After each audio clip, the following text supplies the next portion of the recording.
Assalamualaikum warahmatullahi wabarakatuh. Hari ini kami akan membahas tentang pendiri dinasti Utsmani yang legendaris, yaitu Utsman Al-Ghazi rahimahullah. Nah, sebelumnya sahabat semua, apakah sudah ada yang melihat film serial TV Kurus Utsman yang menceritakan tokoh ini? Perlu diketahui, tokoh ini memang benar-benar merupakan pendiri dinasti Utsmani dan bukan sekadar merupakan tokoh sinetron saja. Beliau adalah pemimpin bangsanya setelah sang ayah Ertugrul meninggal, dan setelah kematian sang ayah, beliau mulai memimpin kabilah Turki untuk menyerang benteng-benteng di desa-desa di sekitar wilayah kekuasaan yang masih dikuasai pasukan Bizantium ataupun sekutu-sekutunya di masa tersebut. Dinasti Utsmani kelak dinisbatkan pada namanya, yaitu Utsman, dan ada kisah menarik yang menjadi awal kejayaan sang pendiri dinasti Utsmani ini, yang mana kisah ini dicatat oleh Herbert Gibbons dalam bukunya yang terkenal Jejak Awal Kekhilafahan Turki Utsmani. Dalam bukunya ini, Gibbons mencantumkan pernah suatu hari Utsman sang penakluk ini berkunjung ke rumah seorang ulama muslim. Ulama itu sebelum tidur meletakkan sebuah buku, dan Utsman bertanya, buku apakah itu?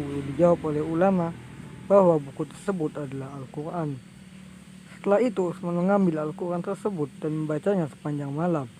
Hingga menjelang pagi beliau tidur karena kelelahan membaca Al-Quran sepanjang malam.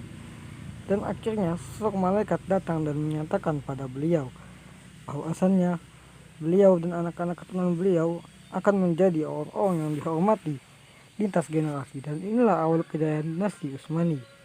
Di sisi lain, Osman Ghazi juga menjalin hubungan dengan sisa-sisa tentara Salib di negeri Syam dan Tanah Suci untuk melawan pemerintahan Mesir yang kala itu merupakan pemerintahan yang terkuat di dunia Islam. Selain juga beliau terus gigih menyerang wilayah demi wilayah yang dikuasai oleh pemerintahan Bizantium kala itu. Semua penaklukan ini tentu mengguncang eksistensi wilayah Bizantium. Namun bagaimanapun juga, pasukan kecil bangsa Turki yang dipimpin Osman Ghazi terlanjur tumbuh menjadi pasukan nomaden yang sangat kuat yang merongrong wilayah-wilayah Bizantium. Pada 1301, Osman Ghazi mengerahkan pasukannya untuk berperang melawan Bizantium dalam peperangan terbuka. Dan ini merupakan salah satu peperangan terbuka dalam sejarah hidup beliau, di mana kala itu pasukan Bizantium sendiri telah keluar dengan jumlah 2.000 orang dan ditambah pasukan bayaran Slavia di bawah pimpinan komandan yang bernama Muzalon. Ketika itu pertempuran pun pecah dengan sengitnya, di mana pasukan berkuda milik Osman berhasil menerobos ke dalam barisan prajurit Bizantium tanpa kesulitan, dan bahkan memaksa komandan Muzalon sendiri untuk mundur dari medan pertempuran, yang mana ini adalah yang sangat fenomenal. Osman Ghazi terus melakukan serangan dan menguasai kastel-kastel dan kota-kota penting di Anatolia.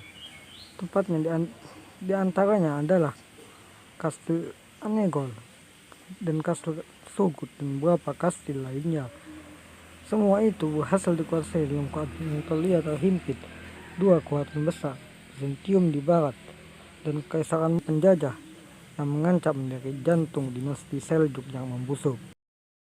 Pasca pertempuran ini, beliau terus menyerang kastil-kastil Bizantium hingga akhirnya mencapai benteng terkuat mereka yang bernama Bursa, yang mana setelah pengepungan yang cukup lama, komandan Bizantium di sana yang bernama Afronov akhirnya memeluk agama. Dalam waktu singkat, penaklukan yang dilakukan Osman Ghazi ini berhasil mencapai wilayah luas, terlain bandar-bandar penting di Laut Hitam, yang mana semua penaklukan ini tentunya berkontribusi pada berdirinya khilafah Utsmani yang wilayahnya mencakup Eropa, Asia, dan Afrika pada abad-abad berikutnya. Sejarah khilafah ini insya Allah akan kita bahas secara berurutan di kanal kami di Al-Fatih ID.